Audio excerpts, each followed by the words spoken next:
Bonjour à tous, bienvenue sur Tutomed. Dans cette vidéo, je vous donne l'explication la plus claire des glandes surrénales en quelques minutes.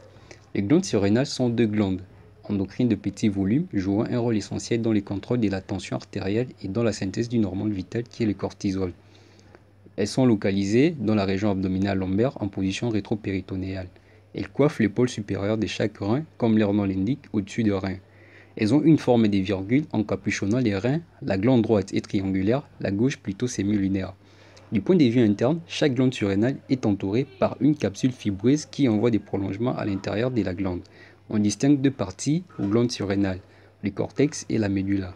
La première partie du cortex ou cortico-surrénal, c'est la partie périphérique de la glande représentant 80 à 90% du poids de l'organe. Il sécrète plusieurs hormones, y compris des corticoïdes, qui sont des hormones semblables à la cortisol, comme le cortisol, et des minéralocorticoïdes, l'aldostérone, qui contrôle la tension artérielle et les taux de sel et de potassium dans l'organisme. Il produit également de petites quantités d'hormones stéroïdes sexuelles masculines, comme la testostérone et la dihydroépiandrostérone. Pour mémoriser les zones du cortex, voici l'astuce. Tracez un tableau en deux colonnes. Dans la première colonne, mettez-y la GFR, comme la Glomerular Filtration Rate, et dans la deuxième colonne, la CTH. Pour les G, nous allons faire ressortir la zone glomérulée qui est externe, elle synthétise et sécrète le minéralocorticoïde, les A comme l'aldostérone. La zone fasciculée ou intermédiaire qui sécrète des glucocorticoïdes comme le cortisol, et la zone réticulée ou interne qui sécrète des hormones stéroïdes masculines comme la testostérone. La deuxième partie, la médula ou la médulo-surrénale, située au centre de la glande, formée d'un amas de cellules sympathiques entre lesquelles se dispersent des larges capillaires et des veines. La vascularisation artérielle de glande surrénale s'est faite par les artères surrénaliennes venant des artères phréniques inférieures et des artères rénales. Le veine surrénalienne se draine dans la veine cave inférieure. L'innervation est sympathique. La partie interne sécrète des hormones telles que l'adrénaline qui aide à contrôler la tension artérielle, la fréquence cardiaque, la transpiration et d'autres activités également régulées par les systèmes nerveux sympathiques. Maintenant, nous allons passer aux quelques pathologies qui vont affecter la glande surrénale. Les troubles de la glande surrénale peuvent impliquer la sécrétion d'une quantité trop importante ou trop faible d'hormones. En cas d'hypersécrétion, les troubles qui en découlent dépendent de l'hormone.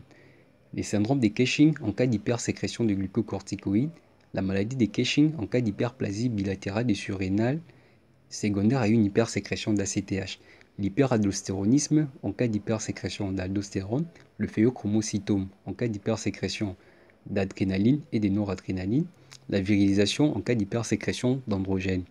Par contre, la sécrétion d'une quantité d'hormones trop faible peut être due à un problème avec le glande surrénale elle-même.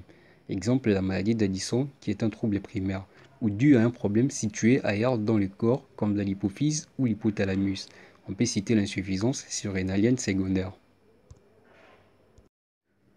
En résumé, les glandes surrénales sont des glandes endocrines qui vont sécréter une hormone vitale, le cortisol, qui intervient entre autres dans le maintien de la glycémie et dans le métabolisme de protéines et de graisses. Une glande surrénale comprend deux parties, le cortex et la médula. Le cortex qui comprend en son tour trois zones. De l'extérieur vers l'intérieur, nous avons la zone glomérulée qui va synthétiser, sécréter l'aldostérone, la zone intermédiaire ou fasciculée qui va sécréter les cortisols et la zone réticulée qui va sécréter la testostérone en petite quantité.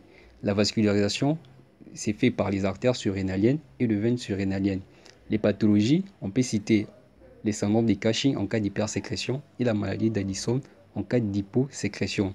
Si cette vidéo vous a plu, n'hésitez pas à la liker pour soutenir la chaîne et abonnez-vous pour ne rater aucune de nos prochaines vidéos. Moi je vous dis déjà à très bientôt dans une prochaine vidéo. Bye.